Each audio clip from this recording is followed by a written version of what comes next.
Kalau nak senilai semasa, kena lantik Jabatan Penilaian dan Perkhidmatan Harta, pergi buat valuation, keluarkan satu nilai pajakan. Kalau pajak berapa? Itu nilai sebenar yang ni lah. Tapi 100 juta tu after discount.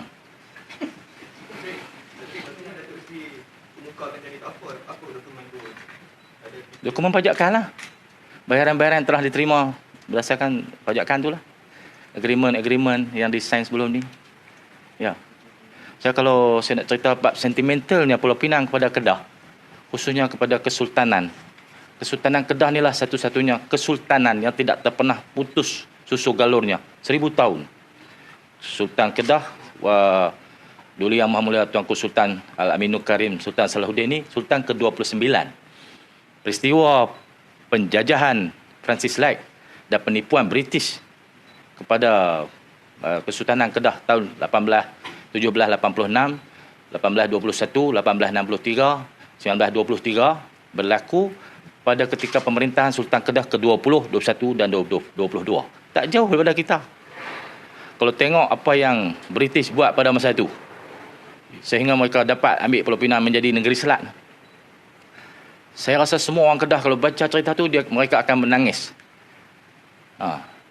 Saya pun kalau baca balik, saya sebut kat tuan-tuan balik pun sebut juga sejarah derita yang terpaksa dilalui oleh rakyat Kedah dan Kesultanan Kedah akibat daripada Pulau Pinang.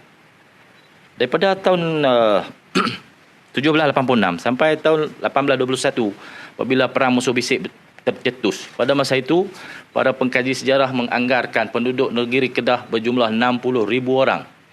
Selepas perjanjian Pulau Pinang, Inggeris pun mengaku kata dia nak tolong kita, lindung kita pada serangan Siam apa semua ni. Padahal Inggeris tak tolong, padahal dia tolong Siam pula dibagi senjata. Penduduk Kedah selepas perang musuh bisik tinggal 6,000. Hak lain tu dibunuh dengan kejam, disembelih, dibelah perut, kanak-kanak dihampuk ke pokok, dihimpun dalam perahu, dihanyut dan dibakar. Kejam. Dia tulis butcher. Butcher ni macam sembelih lah. Berpuluh-puluh ribu rakyat Kedah. Jadi derita tu masih bernanah. Kalau disentuh masih berdarah. Tapi janganlah bermudah-mudahan sangat. Kedah pun ada sentimental dia dalam semua peristiwa sejarah tu. Takkan nak suruh kita lupa macam tu. Apa kekejaman, penipuan, penindasan, kezaliman hingga Sultan terpaksa tinggal di dalam perahu di Kuala Sungai Merbuk sampai tak boleh nak buat apa. Dia kata kalau nak suruh saya surrender tak. Kalau nak penggal saya sila penggal. Tak boleh buat apa pada masa itu. Kekejaman dan kejahatan British. Ada Datuk Seri Anwar kata kalau kita ungkit ni semua, Siam akan ungkit juga perjanjian Siam ke atas Kedah, pemilikan Siam ke atas Kedah. Seluruh dokumen ahli sejarah dan penghakiman pada tahun 1906 dalam kes Tengku Saat yang menentang Siam dalam pendakwaan ke atas Tengku Saat kerana perangan Siam tu, dia dibicarakan 1906. Hakim pada masa itu mendapati Kedah ni sebenarnya negeri berdaulat. Dan tidak ada satu dokumen pun yang menyokong bahawa telah berlaku satu pemerintahan efektif Siam ke atas Kedah dari tahun 1821 sampailah sekarang. Tak pernah berlaku. Pada waktu dikatakan Kedah dijajah oleh Siam tu pun, semua pentadbiran dilaksanakan oleh Sultan Kedah. Even surat putus kecil, sekarang ni orang panggil geran tanah. Surat putus kecil pun ditandatangani dan dikeluarkan oleh Kebawah Duli Tuanku Sultan. Kalau you yang jajah, Siam yang jajah, surat putus kecil mesti Siam sign pasal dia jajah kita. Tak pernah berlaku. Jadi dakwaan ada Ramasamy sebut. Ramasamy ni timbalan Ketua Menteri Pulau Pinang, dia kata Siam jajah Kedah. Patut Kedah Siam ambil balik Kedah.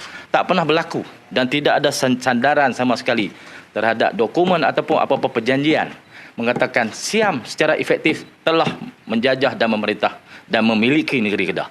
Semua ada. Jadi siapa yang duk sandak kata Siam bisa merintah Kedah, Siam itu semua angan-angan fata morgana. Pasal hakikat yang berlaku berdasarkan dokumen sejarah dan kes-kes mahkamah pada waktu itu menafikan bahawa Kedah pernah dijajah oleh Siam. Dia kata banyak ufti. Cerita ufti ni macam ni. Pada zaman kerajaan Ayutthaya ni kerajaan Islam di Di Siam lah, di Thailand sekarang ni lah, Ayutthaya. Kerajaan besar. Kerajaan Ayutthaya ni sistem pemerintahan bergilir-gilir antara negeri-negeri Islam. Pada masa itu, dia bergilir menjadi sultan kerajaan Ayutthaya. Termasuk Kelantan, Terengganu, Pasar ni menghantar bunga emas sebagai tanda persahabatan dengan kerajaan Ayutthaya. Kerajaan Ayutthaya pun bersahabat dengan kerajaan Champa. Kerajaan Champa ni pernah melahirkan ulama-ulama besar. Antara ulama besar daripada kerajaan Champa yang mengislamkan Sriwijaya adalah Sunan Ampel. Dia dari Champa. Kuburnya, pusarannya ada di Surabaya. Cik Linda kalau nak sila pergi Surabaya, tengok makam Sunan Ampel. Itu dari Champa. Itu zaman tu, Ayutthaya adalah Islam sebelum diserang dan dimusnahkan dalam peperangan.